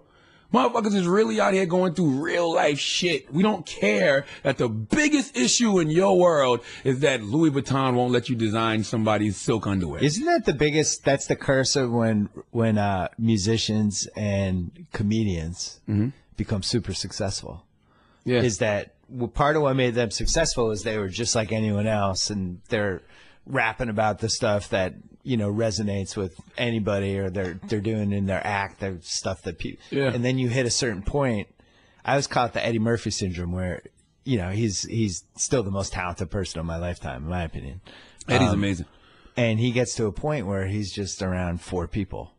Yeah. And he's living in this mansion. Well, you know, how are you supposed to be funny if you're just in some mansion with you know, your cousin and your 3 buddies, and you can't go out because you're too famous? You're not having experiences. Yeah, I mean, in the 48 Laws of Power, they talk about isolation being dangerous. Yes. But I mean, you can still make social observations. Like, it's not like but you're just doing it through TV. Yeah, you do got to interact, right? Yeah. That's what made Eddie so great, and especially in the early 80s, was his ability to be like, here's an imitation of my uncle, and here's my grandmother, and here's celebrity, and he was always in it. And then after a while, I think that's why he hasn't wanted to do stand-up comedy. I'm still looking for a comedian that can break down this new world we live in. You know, Chappelle kind of did it a little bit on his special when he talks about social media. I'm interested to see what Chris Rock does, but those guys are older. Well, have you read about what Chris Rock's doing? No. Like, this new tour it's a lot about his divorce and, you know, relationships and stuff. I think it's dark. I don't think it's I think it's on Netflix. When it comes out on Netflix, I don't think it's what people are expecting. Chappelle felt like I liked watching both of those. I still feel like the 3rd and 4th ones will be the ones. And he's coming back. It's almost like Jordan coming back from playing baseball for 2 years. Boom. He's got to get his rhythm and stuff back. Because it seemed like a lot of old material. Kinda. Yeah, it didn't seem like evergreen. Right now. Yeah. You're right. His 3rd and 4th will be better. I'm interested to see what Chris does, though. But like I said, I think we need like the younger guys to like navigate through this new social media world. Like, I like Gerard Carmichael. You ever talk to Gerard Carmichael? You know, I thought his HBO special was really good. He's supposed to come on. Time is getting him at some point. Gerard's funny. Cause he's got a really unique rhythm to how he delivers the stuff too. He does. I can't really compare to him. It's a little off kilter. Yeah. I like what he said about Jay-Z and Martin Luther King Jr. because a lot of people wouldn't say that out loud. Yeah. But it's a lot of kids who probably do feel like that because we are being more and more disconnected from our history. So we don't even really, I mean, not me because I understand, but a lot of kids don't even really understand what Martin Luther King Jr. meant. Right. They don't realize that you're actually sitting here. Me and you are sitting here doing this because of Martin Luther King Jr. You know what I mean? So when he said that Jay-Z means way more to me than Martin Luther King Jr., I understood it. A lot of people was like, "Oh, that's disrespectful," but I'm like, I get what he's saying. He set it up really nicely. Like he was embarrassed about it. He wasn't proud of it. Yes. But and then he does it, and it's like, all right. I mean, and he said, "How many? I can quote damn near every Jay-Z lyric. I know like 2 bars from the I Have a Dream speech. Right. That's true. Yeah. Like if you, of course, in historical context, you know, of course, who's big. That might even be, no, I'm bullshit. I'm about to say that might be debatable. No, yeah, you know who's bigger. You know what I mean? But that's true. It's a true statement. Like I can't sit here and quote the I Have a Dream speech. How did you feel post Lemonade? What's the move for Jay-Z now? I think Jay-Z's doing everything right. Okay. And the reason I say I think he's doing everything right is Jay-Z is a perfect example of constantly growing, constantly evolving, but somehow finds a way to still remain grounded. And it's like we've been taking this journey with him since Reasonable Doubt. Like literally, he's showing us where he's at. He's shown us every point in his life through his music, from Reasonable Doubt to In My Lifetime, to Hard Knock Life, to, you know, the Blueprint. Like he just showed us, even, you know, when he puts out songs about Blue Ivy being born, you know, and he'll get on the All the Way Up remix and give you a couple little bars about the elevator incident. Like, you know exactly where Jay-Z is at every point in his life. We've watched him grow. We've watched him evolve. He's the guy that we constantly root for because he's the person that's really moving the culture forward and showing us that it really can be done. He's the epitome of black privilege, the epitome of it. So it's just like, I feel like he's doing everything right. And he put a lot of people on. That's the thing I like. See, I'm the type of person, I like to throw more assists than I do score. Like, Jay-Z's a great scorer, but I mean, come on, Rihanna's his artist, Kanye's his artist, J. Cole, like, you know, like, these are his artists. Like, he had record labels, Beanie Siegel, Memphis Bleak, like, he's put so many people on. I feel like that's how you continue to empower yourself and why he's looked at as the Don he is now. When what was it, like 4 or 5 years ago, when he had the New York song that was played for a year straight? Empire State of Mind. You know, that was his first #1 single ever? It's a great song, but it's also like the all-time Irrational Confidence song because he's basically saying like, "I own New York. I'm the most important person." But it, like nobody called him out on it. People, it's kind of right. He was kind of right. People were like, I want to fight this, but I can't. Who's more influential? It was unbelievable. And I'm gonna tell you, I can see LeBron writing that about like Cleveland. Cleveland, yeah. But Jay-Z's like, "I own New York, and here's a song about it that's really good." I mean, and you're all gonna listen to it for a year. You land at the airport. You hear Empire State of Mind. This one I knew things had really changed. Oh, yeah. I was doing a New Year's Eve special for MTV. Ball drops. First song they play. Frank Sinatra. New York, New York. When Frank Sinatra went off, guess what they played? Empire State of Mind by Jay-Z. And in that song, he's telling us that he's the new Sinatra. Yeah. I was like, wow. And the crowd, the energy never shifted. Right. The energy went from Frank Sinatra, New York. Everybody loved that song. You know, hugging, kissing. Empire State of Mind. Oh, even a bigger pop. So I was like, wow. It's in the top 2. And then New York State of Mind, Billy Joel, which I think has endured too, and that's like 40 years old now. But that's more like a love letter to New York. Yeah. Jay-Z's like, "I own New York. I'm the guy now." And New York State of Mind by Nas. Oh yeah, that was on Illmatic album. Yeah, that's for the old school New York when you get slapped across the face with a razor blade. And robbed for your Pelly Pelly on the subway train. That's the old school New York. Have you had Jay-Z on the show? Yeah, we had Jay-Z on. That was another one. That was another one kind of secretly boring, right? Nah, no, that was a great interview. Really? Yeah, man, it was a great interview for me because I'm a Jay-Z fan, and it was like just historical hip hop questions. I always wanted to ask Jay and get his opinion, like how people say things like he wouldn't be where he is if Biggie was still alive. Or like underground stuff like people said Jay-Z took young Chris from Philadelphia style. Like things like that. And he wasn't opposed to answering any of them. Or even like, you know, rumors about Beyonce faking her pregnancy. Like he was open to talking about that. I mean, the pillow came out that one time when she sat down, remember? It did? No, there was this internet photo that people claimed she was sitting down and like the alleged pillow in her stomach bent forward, and people have gotten 6 years of mileage. Yeah. So I mean, Jay's always a great interview. All those guys like that are great interviews. Those guys that came up in the 90s, early 2000s, like they got the best stories. Those are the people you actually learn from. Like I like interviewing guys like you because I can learn from you. Right. Like I don't want to sit there and talk to somebody I know I got more money than. You know what I'm saying? I got somebody I know is not going to be around next year. Like, what's the point? The third lead in Two Broke Girls. Yes. Exactly. The third so you're broke the girl. chef. Yeah. The third broke girl who's really broke in real life. Her. Yeah. Absolutely. When I had KD and Nas on. Yes. when you were talking about how you want to learn from people and how like the best possible thing for you is when something unexpected. Yeah. It was so cool. That was one of my favorite things I've ever done because they didn't really know each other, but there was a common link that they didn't totally know they had. Hip hop, probably. Well, and also that Durant this is the summer he's taking all the shit for his decision, and Nas had been in the same shoes. When you signed to Jay-Z? Yeah. So this whole sellout, you joined a better team type thing. And as it's going, and I didn't want to be, overt about trying to be like, ugh, but I was trying to nudge him there. And at some point I saw it click with Nas, and then he's like, he had some moment where he's like, and I look at this young fella over here, and I see, and then he started doing exactly what I kind of hoped he would see. Yeah. It was fucking cool. And Nas is like, he's like Confucius. Oh, absolutely. I mean, I just feel like he should just walk around just spouting wisdom. And he doesn't do a lot of lessons. interviews. I know, he doesn't do anything. At all. He's never done the Breakfast Club. Yeah. Seriously? No, he's never done. Nas does not do a lot of interviews. Like, even if you go online, you're not going to find like an overabundance of like long form Nas interviews. Like, you might get some clips here and there, him saying some things, but I can't think of a real in-depth Nas interview. If I had him for like over an hour, it's his connection with Biggie was the most fascinating thing to me coming out of that, because he brought it up a couple different times, and just almost like there was a sense of loss.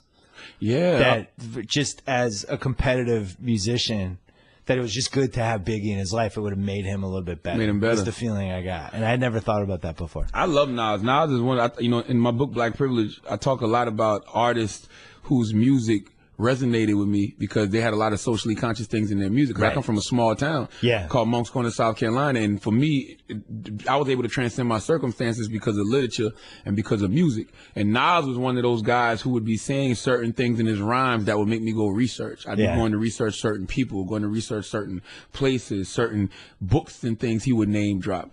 And like, I feel like his song, I did a Black Privilege playlist for Tidal, and he did a song called I Can.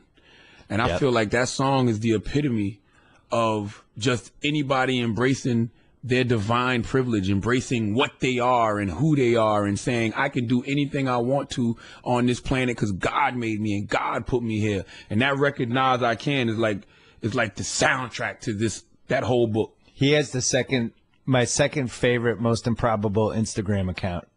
Really? That I enjoy, other than KG's, which is the GOAT of Instagram accounts. I haven't seen KG's account. KG's account is incredible. I give KG. KG's account I would pay for. If it was like KG's Instagram account is now $10 a month, I'd be like, done. Where I'll put in PayPal. I gotta follow Kevin Gunn. Because he'll just be like, I'm on the beach with Rasheed Wallace.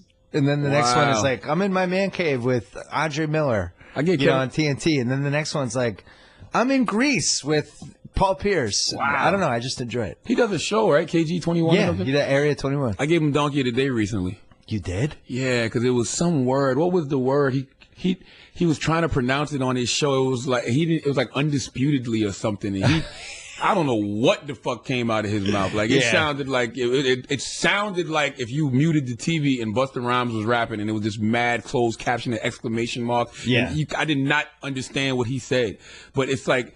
He didn't even attempt the word. He just like, you know, you're reading the prompter and you see the word and you know it's something you can't pronounce. So you just try to like brush over it. Yeah. He did that and I had to give him Donkey of the Day for it. KG's from South Carolina too, though. I respect KG a lot. He is all charisma on TV because if you ran a transcript of what he actually said, it's all like, I'm with Charlamagne. That's my dude. He's right here. He's the best. That's my guy. It's just that for a minute. And then, nothing's actually said. Yeah. But it feels like something important's happening when you watch it. He's a very charismatic guy. All right, ESPN. Oh, no, every time, today? It never fails. Every time before I come see you when I'm in L.A., I end up doing Sports Center with my homegirl, Carrie Champion. Carrie, she's a real good friend of mine. I love Carrie Champion. Oh, she's amazing. And so I was on there just now promoting my book, and her co-host, David Lloyd. Yeah. You know, they do this top 5 list. So today it was top 5 books. Yeah. So Carrie had some great books. Carrie had like Pyramids of Success by John Wooden. She had, I think it's Life and Times of Muhammad Ali. And like David had like Friday Night Lights, which was a good book. But then he had Seabiscuit.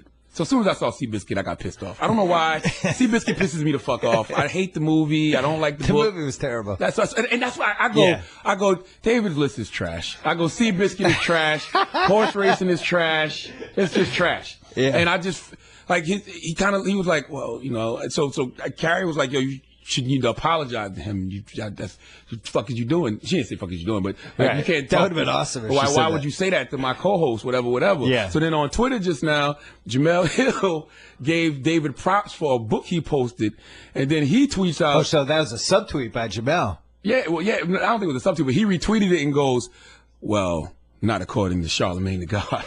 So, oh man, I'm like, well, damn, David, I didn't mean to. I knew you guys were gonna feud at some point. So I just apologized to him on Twitter, like I didn't think your whole list was trash. But I just don't fuck with Seabiscuit. Right. I just don't do it's it. nothing he did. You just don't like Seabiscuit. As soon as I see Seabiscuit, I just go to a dark place. I can't stand. Like I can't stand it. You gave a whole movie about fucking horse racing. Well, and then it led to the second movie it led to the Secretariat movie. Seabiscuit got a sequel? Yeah, well, it was basically a sequel, Secretariat, which is the same movie, just different horse. Who the fuck? The only horse people give a fuck about is Mr. Ed, bro. If Mr. Ed is the only horse anybody has historically ever cared about, what other horse did people care about other than Mr. Ed? Secretariat. Really? Greatest Never horse heard of ever. Made the Sports Century list of greatest athletes. It was like 19th is the best athlete. I think it was ahead of Bill Russell. I'm not doing it. The only thing you should give props to horses about is their dick size. That's it. That's it. Secretariat was hung like a horse. That's it. Everything else, it's trash. Seabiscuit, I can't stand it. I hate it. How would you fix ESPN? Because they're spending a lot of time trying to fix ESPN right now. Honestly, I would have more people of the culture on ESPN. Like I love Carrie on. Aren't they doing that though? They are, but I think they should do more of it. Okay, it's odd sometimes because you'll have Carrie, and then you'll have somebody like David Lloyd on the same show, right? And not saying that David's not good. I'm just saying it's odd because I wasn't disrespecting him when I saying his list is trash. That's just how we talk. Yeah, you know what I mean? Michael Smith would have understood that. Yeah, and Michael Smith would have pushed back like my list ain't trash, bro. Like he'd have pushed. They wouldn't have just been like, what does he mean trash? Like garbage? Like, because in his mind, I'm thinking he's thinking literal trash. Like he's thinking about trash day. Right. He's thinking about when the garbage man doesn't come and pick up his shit. Like I know that's what he's thinking about. So I just think you need more people of the culture. Like I love the six with Michael Smith and Jemele Hill. Okay. And I love the fact that all of them are doing things outside of sports because sports is like pop culture. It's blended in with politics now. It's blended in with music. So it's good that they have such diverse guests that come on the show. I just think they need to do a little bit more with their. I used to take shit for that last decade. Really? Yeah. Well, being diverse or? No, being diverse. No, like mixing sports, pop culture, all these different things. But that's all they do last now. decade was basically, it's got to be sports. And then I would try to mix stuff up and they would get mad at me. Sports it's just not that interesting anymore. Not overall. Like it's all the subplots that come with sports. It's what people are tweeting. And like you said, KG on his Instagram, like what people are doing. Like people care about more than just what you did on the court. It's the culture around sports. Absolutely. Yeah. I think they got a little upset too on ESPN because I said that baseball is trash. It was way better when everybody was on steroids. It was though. Not untrue. Steroid era was way better. Baseball feels like each year it becomes less relevant until the playoffs. I don't even watch the playoffs it's anymore. becoming like a 6-month sport. People are still watch the playoffs. Yeah. But like right now, if we just started talking about Bryce Harper for 10 minutes, whoever's listening to this on in their car or when they're working out, we're out. They're just bumping us off. I don't even know who the fuck Bryce Harper is. That'd be a terrible conversation. I was talking to Tommy earlier. I said I couldn't name you one baseball player. Like none. I don't know any baseball players. Gladwell has this theory that I wish I had thought of and I love and I'm very jealous of it. But he said on my podcast about how the NBA is one of the only things left that's in the middle. What does where that mean? You have all these different things about life right now, sports, music, pop culture, whatever. It's all these little niches. Mm-hmm. And it's all like over here and it's over there and everybody's got their little things that they love. But the NBA is one of the only things that people of all different types of experiences, cultures, ethnicities, class, doesn't matter. Like everybody's got an opinion on the NBA playoffs right now. Somebody like Westbrook, which is funny because 40 years ago, the NBA, as we talked about when I was on your show, the NBA, the rap on it was too black and the fans were too white. And how could this make sense? And now it's like, I would say 20 of the 25 most marketable American athletes are basketball players. Yeah, it's completely flipped and it's in the middle, which I think is a good thing. I think it's a great thing, but there's nobody in their right mind who should ever complain about the NBA being too black. That hasn't happened for 20 years. Yeah, because if the NBA was white, it'd be baseball. Like nobody would give a fuck. What white NBA player is amazing? It was a storyline in the mid-late 90s when the guys were making a lot of money and the hip hop influence had drifted into the league. Yeah, Allen Iverson. And it was a lot. They put the dress code in. Yeah. If you go back and read Sports Illustrated, some of the publications back then, they're always like, what does the NBA do about it's all coded. Yeah. Their problem connecting to fans. And it's like, what do you mean connecting to fans? Because their guys are making rap albums and wearing jogging suits to games and stuff. Like, so what happened to the NBA dress code? Do they still do that? Well, the guys care about how they look now. Yeah, I think they're scared to implement a dress code now because they'll be like, I don't want to offend anybody's sexuality. Like, look what he's wearing. Well, yeah, it's like, his jeans are really skinny. He's got on you saw Russell Westbrook's thing yesterday, right? Straight 80s. He had like huge hole in his jeans. Yeah, but yeah. It's funny to me that they put so much thought into that. Yeah. Like it's a must-win game in Houston. He's like, where are my jeans with the giant hole in them? Russell Westbrook's amazing though, man. So you're pro Westbrook. I'm definitely pro Westbrook. We're taping this after game 2 when he took 18 shots in the fourth quarter, which I've never seen in my life. Why wouldn't he? Who else is going to shoot on the Thunder? See, I can't stand this. I'm serious. This is the way. No. Who else? No. Your list is trash. I don't understand how he averaged 10 assists a game. I'm like, who's he passing the ball to? Oh, please. Seriously? The Westbrook defenders I can't take. Who is he, though? Who's he passing the ball to? Ask yourself this. If you're in his team and you barely ever get to shoot, and then in the fourth quarter he's going to shoot every time, and then the one time you get past the ball, you're expected to make the shot. Is that a good place to be in as a basketball player? So how is he averaging 10 assists a game? Well, because the defenses are shading over at him all the time, but he also has the ball all the time. Like they had 20 assists total in that game. He had 13. They took like 95 shots in that game. He took 43. Yeah. Like you can't win that way. It's never worked. Maybe he needs a. You gotta trust your teammates, man. You gotta trust your teammates. But you can't do your breakfast club and just be like, I'm talking the whole time. Everybody shut up. Oh, no, that's not gonna Angela, work. in an hour, I'm gonna say something to you. Just be ready. Like, you can't do that. You think that's why KD left? Yes. Absolutely. I did that in Oklahoma City. Why couldn't no coach reel that in, though? Like, why couldn't the coach reel that in and say, Westbrook, you cannot shoot 50 times a game? Some guys are just, that's the thing that makes him great, is he really felt every time that he was the right guy to take the shot. He's got so much confidence, so much swagger. And you don't want to deter that. No. You let it ride. Yeah. I mean, that was the big thing with Kobe. Phil Jackson was always, starting in like 2003, Phil Jackson's always trying to figure out how to, pull the steering wheel away from him a little while, keep the teammates involved. And Kobe had a lot of struggles with that. And then he finally settled into a selfish place that was still okay, beneficial. I'd rather tell people that I'd rather have to pull somebody back from doing too much than have to tell them not to push them. Yeah.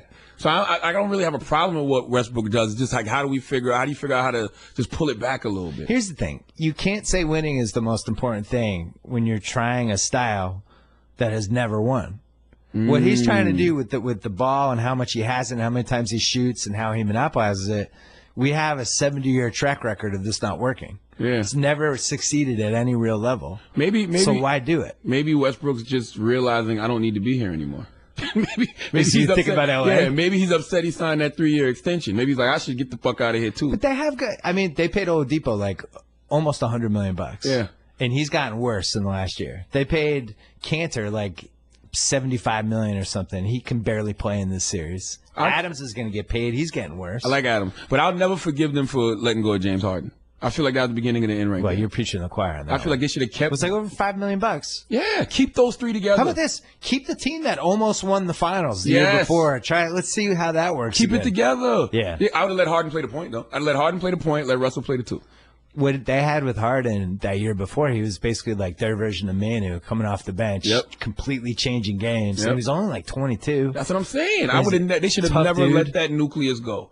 Yeah. There might be 2 or 3 championships in if they kept that team together. They outsmart. I think it's the best what if of this decade. I wonder why they let him go though. It was part money. It was they just got cheap, and I think it's almost inexplicable. I actually think that at the time they really thought they made a good trade. I think they liked the trade. Yeah. That was the weirdest part of it. I think one day they liked getting the lottery pick. They liked Kevin Martin. They thought Kevin Martin could replace his offense. They liked Jeremy Lamb. Yeah, James Harden is like that girl that you used to date, and like he was cool when he was with you. Yeah. But then when she leaves, you think like, oh, she's gonna fall off. But then she goes and gets hotter. Yeah. So now you're kicking yourself like, shit. I should have never let her go. Yeah, I think it's it's even worse than that. Yeah, you can go find another girl. You can't find another James Harden. You can't find another James Harden. You can't Harden. find another championship window. And they would have stayed together. Those 3 would have stayed together.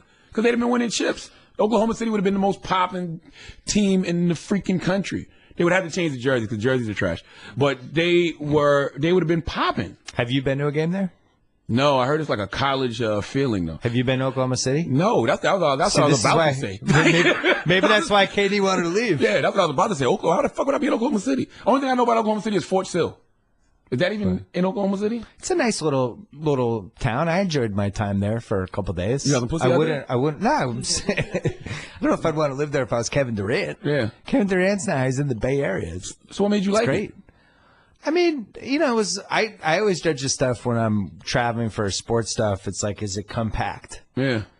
Can I just walk around? Can I go to the game? Can I, like, Atlanta to me is like the worst case scenario for going to write about the finals or something for a week. Gotcha. So Atlanta is just like, you know, everything's in a different play. Everything's 20 minutes from everything. Oh, absolutely. So that's the thing with Kevin Durant is I like Kevin Durant, but I just feel like when you do those superpower teams, the rings don't mean as much. It just doesn't. Like, I mean, I always said that if LeBron won one ring in Cleveland, that's like 6 in Miami. How did LeBron not do that with Cleveland? What do you mean? He went to Cleveland. They had Kyrie Irving, who was the #1 pick in the whole draft. They had Thompson there already, and they had another #1 pick in the whole draft that they flipped for Kevin Love. Oh, that was a super team. Yeah, not really. KG formed a super team. Yeah, but KG's team had already won a championship. Like, let's be clear, Golden State doesn't need Kevin Durant.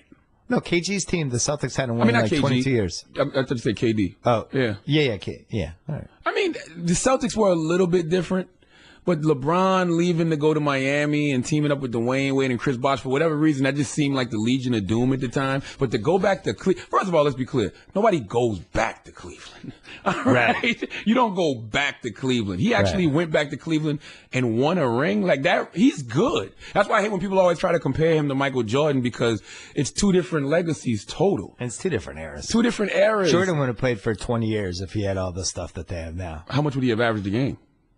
Probably more at his peak. Yeah. Because they didn't have the hand check rules and stuff, but they didn't know about napping, they didn't know about dieting, they didn't have the hyperbaric chambers. Yeah, but they rested him. I just think he would have taken advantage of some of this stuff. Yeah. Maybe some of the chemicals. Just kidding. Listen, there's nothing wrong with performance-enhancing drugs. Yeah. I want to see the best possible product on the goddamn court, on the football field, on the baseball field. Performance-enhancing drugs don't make scrub players superstars. They just make superstars even bigger superstars. Who would have been your dream dad for Serena's baby? Common. Anybody from the first of all, Common is from the culture. I'm gonna tell you something. That Serena Williams situation really pisses me off. Oh no! Because I'm gonna tell you why. Oh no! We're both gonna get in trouble. Once again, black men have let white men make better choices than them. Drake and Common dated Serena Williams. Neither one of them proposed to her. Neither one of them shot her club up. The all-time catch. Yeah, come on. You don't try to get Serena Williams pregnant. You don't marry Serena Williams. Drake and Common. Like, what's wrong? Serena Williams. I know. Arguably the greatest athlete I would say ever. LeVar Arrington blew it up too. He was there for a while. Remember LeVar was in there? Yeah. Yeah. Why wouldn't you? Serena Williams? You let this guy come from a whole nother country and shoot her club up? Like, come on, bro. Like that? No, that's terrible. That's disgusting. I hate that. I just think she's the greatest athlete we ever produced. She's up there, man. She's up there. I would have loved to. She's up there. I think Michael Jordan was a great athlete. I mean, greatest female athlete. Bo Jackson. No, greatest female athlete. I should have said. I say athlete. Period. I put her in that category. She's certainly the most successful athlete we've ever had. More than Michael Jordan? Well, yeah. How? If you look at, well, first of all, Michael Jordan only won 6 rings. So if you're going by success, Bill Russell's the most successful athlete. Okay. But Serena, you're going from, 99 to 2017? 18 years. She's so far above whoever the next one is. Yeah, all of that is subjective, too. I guess it's based on how much, it's generational, and it's based on how much you care about the individual sport. Because I love tennis, but I don't think tennis is the degree of difficulty isn't like basketball, football, even baseball, maybe. You know what I'm saying? The difficulty for tennis is once they climb the mountain, because it's so hard to get there and it's so boring to play, and you're by yourself for 10 hours a day. And they get there, they're at the top, and they none of them can stay there for that long. Yeah. Because the discipline you needed to get there, once you achieve it, you're like, fuck, all right. Now what do I do? I just got to protect this every year. You're going to love this, but the person we're taking for granted right now who possibly may be the greatest athlete ever is Tom Brady. And the reason I say that... I need to take a shower. This is the nicest thing you've ever done for me. But the reason I say that is because of the degree of difficulty of football. Yeah. Like, it's the not for long league for real. Like, you're supposed to be... He's supposed to be done. Luck. Yeah. Yes. Like, look at Romo. Romo is gone. Peyton Manning is gone. Like, they're gone probably because of injuries. Like, he's only had one bad injury. Yeah. He's been really good at not taking big hits unless he has to, like if he's getting sacked or something. But he picks his spots. He gets rid of the ball fast. Yeah. Good system. Keeps himself in amazing shape. He's been to the Super Bowl 7 times. He's 40 years old this year. He turns 40 in August. He might. It's not even a might. Tom Brady probably the greatest athlete of all time. Based off the degree of difficulty of football and how successful he's been in that sport, I think he's number one. He certainly won the Peyton Manning argument. That's not even close. He's in the conversation for best football player ever from the length of how long he played, I think. He's not the best. You don't consider him the best quarterback ever now? No, he's the best quarterback. Okay. I'm saying if you're going to start a franchise with any football player, I think you would probably pick him because of how long he played. Absolutely. And how good he was. Absolutely. But now it's like, now he's heading into this Michael Jordan, Muhammad Ali territory. He's there already. Come on. I don't want to say it. I'm a homer. No, if I say it, people just think I'm being a homer. No, he's there. First of all, I've never seen anybody beat the internet. Tom Brady beat the internet. Because if you watch that Super Bowl game, every slanderous meme, the Michael Jordan face was like 75, 80% on Brady. 3 quarters, killing. Then all of a sudden, it's like he just shifted the whole tide and came back and won the Super Bowl. And everybody just had to delete their memes and start sucking his dick. Like it literally went from the utmost Tom Brady slander to lining up to suck his fucking cock. So it's like, I've never seen that before in my life. I think Tom Brady is the greatest athlete of all time. I wasn't on the internet during that because I was too busy having a stroke, but I can only imagine how was that for you? I was with my dad and I was with my fam. I had it switch seats at halftime. Yeah. For better luck. Never gave up. Couldn't give up. How am I going to give up on Tom Brady? We're down 25, and I'm still like doing the math in my head for how they can come back. Yeah, you Patriots fans are fanatical. I got a friend named G-Spin. He's from Boston too. I think I went to the same school or something, but he was like at the end of the game, he was like, "I gotta go hug my kids and my mom, my wife." I'm like, "You weren't playing. I know. What do you gotta go hug your kids and your wife for?" Like I said, a reaction I was looking for. It got personal because of the whole Deflategate thing, you know, and it was like his legacy was being besmirched, and then it was like, oh, he's going to come back. They suspended him 4 games. He's going to come back anyway, try to win the Super Bowl. He's going to shove it right up Goodell's ass. Yeah. And then we're down 28-3. How do you think Goodell felt in that moment? Because Goodell probably had a sigh of relief, like, oh, I don't got to present him the trophy. He was fine. They changed his battery. He was good. Yeah, take your anxiety They took the battery out of his back, put another one in. Listen, they reprogrammed it. I don't think there's a better athlete on the planet than Tom Brady. I truly mean that. I seriously want to like pop open champagne right now. I'm so happy. This is so nice. But it's because of the degree of difficulty of football. Yeah. Like it's just that simple. Football is the most dangerous sport out there. He's prospered in it for years. He's about to be 40. The only good thing is they did tweak the rules so that quarterbacks took a little bit less punishment, but he's still like, if you watch that Atlanta game, he gets hit like 12 times in that game hard. His head hits the ground at one point. He probably got concussed, didn't tell anybody. Are there any quarterbacks left from Brady's era? No, right? No, not from 2000. Yeah, everybody's come and gone. That's what I'm saying. Like, that's amazing. Yeah. He won a Super Bowl last year. And he grew hair. He's got more hair now. All right. Anybody who can grow it, like him and LeBron, you can regenerate your own hairline. Like that's really, right, Bill. You're at a whole other level. You're right. He's on performance-enhancing drugs. You're right. I didn't mean it that way. You're right.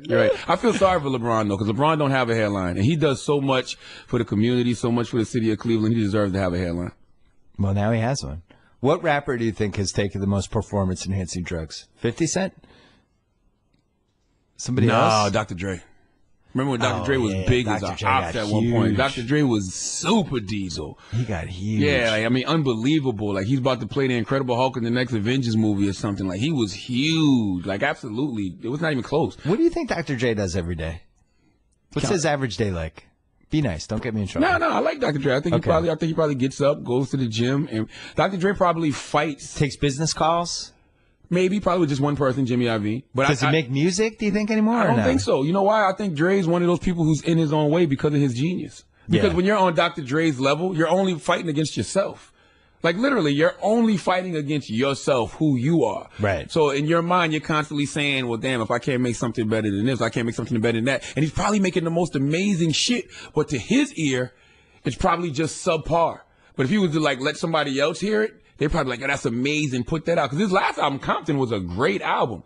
But they say he sat on that music for so long. It was too long. Because you reach a point where you don't mean anything to anyone under 30. If I was you stay away for that long. Boom, that's a great point. And he's like Dre's like 50 plus. Yeah. If I was Dre, I would just give my music to other artists and not even say it's me. Like, I would give my production to other people. Do a Garth Brooks and have a fake name? Absolutely. I wouldn't even tell people it's me. I'll just sit back and get the reaction off it. And then, like, Dr. Dre should do that. Yeah, and then, like, 5 years later, when everybody's talking about how great this project was and that project was, yeah, Dre did that under the alias fucking, you know, Billionaire Beats or some crazy shit like that. Who has the championship belt right now? Kendrick? Yeah, that's a good question. I mean, Drake still reigns supreme. You know, Drake still got the reins. So you think Drake, when he's in concert, he could bring a championship belt and nobody would give him shit about it? I think right now is Kendrick's season, but it's such a weird time because everything's so fleeting. So it's like... Well, it's like sports. It's like sports. So I got to give it to the guys like Drake, Kendrick, J. Cole, because for whatever reason, they remain relevant all the time. People still care about their products when they drop. So those three are kind of like going back and forth. Don't get Tate started about J. Cole. You like Cole? I'm from North Carolina. I'm from South Carolina. I love J. Cole. I love everything he stands for, but I just think some of his music... You praise Tom Brady and J. Cole in 5 minutes. Like, Tate and I might maul you. But his music is boring, though. I can't... I'm not right. I can't put him on that level with those guys. No, he is, though. Like, if me personally, I'm just saying I can't. I can't ride around listening to J. Cole. Like, I got to be in the mood to listen to J. Cole. I don't think you really know who you are as an artist until you take just an incredible amount of shit for something. Like Drake... So Drake's the man, then. Views was not that bad. It wasn't that good either. It wasn't that good, but it wasn't that bad. Now it's being treated like it was the Titanic. But it just wasn't. That's his fault. It wasn't that bad. It goes back to what we were just talking about. It's like when you put yourself like the Dr. Dre thing. Like Drake has made so much incredible music, but everybody's waiting for this one incredible body of work from him, and he hasn't given it to. That's a good thing. But people don't treat J. Cole like that. I don't think. I mean, maybe there's a certain element of people that do, but not in a mainstream way. Yeah, Cole's got a cult-like following. Yeah, like he's actually in a place that's probably easier to deal with creatively. Yeah, and Kendrick though, because they come and go as they please. Well, Kendrick's in the best place you could be, I think. Kendrick album, the new album, man. He's famous, but he's not too famous. Yeah. His decisions, for the most part, people always respect and know that he puts thought into them. But we take him for granted. Taken for granted? That's a good thing to be taken for granted. I definitely took this album for granted because it's a great album. Yeah. But it's like watching LeBron average 38 and 9. Right. You're just used to it. You know what I mean? Like, he didn't take things to the next level for me with this album. It's like, why didn't you score 50? Yeah, exactly. So it's like, I like the new Kendrick album, damn. I think it's great, but I'm just like, all right, that's just Kendrick being Kendrick. Like, I'm not wowed. I appreciate it as a writer how he did the titles for the songs and how they looked collectively. I thought that I like little stuff like that. Yeah, like people did that. Lust. It's just it was all one word things. It was caps. It was like if you looked at it collectively, it almost looked like a poem. And less is more. That was cool. The album title, damn, with a period. Yeah, I like stuff like that. I like simplicity. I want to have him on. You've had Kendrick, right? Yeah, my co-host Angela Yee actually was the first person that ever gave Kendrick Lamar a radio interview, ever. Like, ever. The first time I met Kendrick Lamar was through Angela Yee, because Angela Yee used to do these bowling parties in New York. And literally, this was like 2009. We talk about this all the time. I walked up to Kendrick, and I go, yo, I wear a size 12 bowling shoe. Can you go give me a size 12? I thought he worked there. Because that's how much he did not look like a star at all. Like, he just I literally thought he was working in there. And I was like, oh man, my bad. Because that's where Angela walked up like, this is Kendrick Lamar. And I was like, oh, my bad. I apologize, my brother. I didn't mean that. But we talk about that all the time. Like, and Top Dog, I remember one time Top Dog saw me and he was like, does Kendrick look like a star to you now? I said, yeah, he does. Because he is now. You know what I'm saying? But at the time, but he's no different. He's the same guy. It's just that, once you sell some albums and you get that light on you, now we can see it. Right. At the time, he really looked like he was supposed to be getting me a size 12 bowling shoe. We have to go. Yes, Charlamagne the God. Black Privilege. Opportunity comes to those who create it. I predicted that as well on the old bestseller list. It's doing pretty good right now, man. You have something that really helps with these books, which is you can drive people the awareness that it's out. Platforms are very important. Platforms are good for you. Anything else you want to plug? Just the book, man. It's out right now. You can go get it on Amazon, Barnes & Nobles, seatofgodworld.com, and continue to listen to The Breakfast Club. And, Bill, thank you for having me, man. And you can see Charlamagne on Season 9 and Keeping Up with the Kardashians. Absolutely not. No. Oh, sorry. My bad. Kardashians are trash. Thank you. All right, thanks to SeatGeek. Don't forget to download the SeatGeek app today or go right to SeatGeek.com. And if you're a Celtics fan, go to SeatGeek. Get some Celtics Bulls tickets for Game 4. Thanks to Blue Apron. Thanks to Tate Frazier for letting me bounce off some mailbag questions and some thoughts at the start of the podcast. Thanks to Charlamagne. Don't forget to listen to DeZeus and Mero and our NBA podcast Mailbag. And we have a bunch of good stuff coming next week. Also, bank the podcast with the South Park guys. That's coming. Matt and Trey. We've had Matt on the podcast before, but never Matt and Trey together, and it's a good one. So I think we're running it at some point next week or by the latest, like May 2nd, but that's happening. Good times. That's it. Thanks for supporting the BS podcast. We'll talk to you next week.